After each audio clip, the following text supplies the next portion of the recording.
Hello friends, let's move on to our next function, which is dynamic lookups. So there are two options, dynamic lookup left side and dynamic lookup right side. Okay, so before that let me copy some data from this table to this table.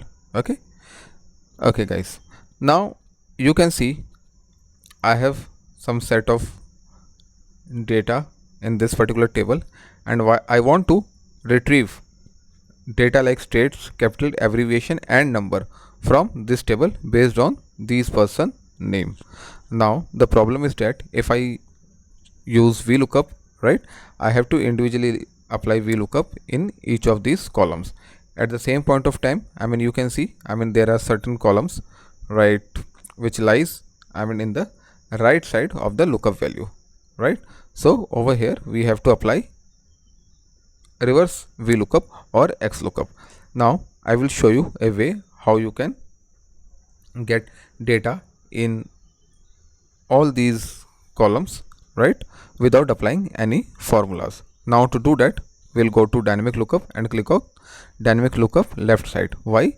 Because I want my data towards my right side of my lookup value, and my lookup value is on the left side of the data. Okay, so it will be like this, and the first option it gives me, select lookup range, lookup column should be the first column. So you can see my lookup column is my first column at this point of time, right. So I will select everything, right, along with the headers. You have to make sure that the header name should be similar, right, otherwise it will not be able to fetch you the correct data. And I click on OK. Now it is asking me select source table.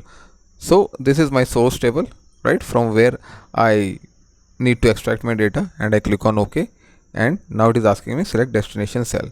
So here I want my result, so I will not be selecting everything.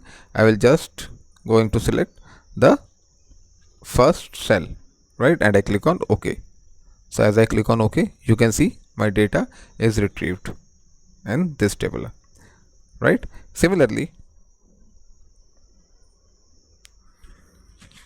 if you want your data to display it here, right, and your lookup value is on the right side, right, of the table, so you have to use the function dynamic lookup right side. And again we have to select the lookup range, and you can see lookup column should be the last column, right. So yes, our lookup column is our last column, and we will select our data like this, and I click on OK. Again select source table, everything will remain same like this, and select destination cell.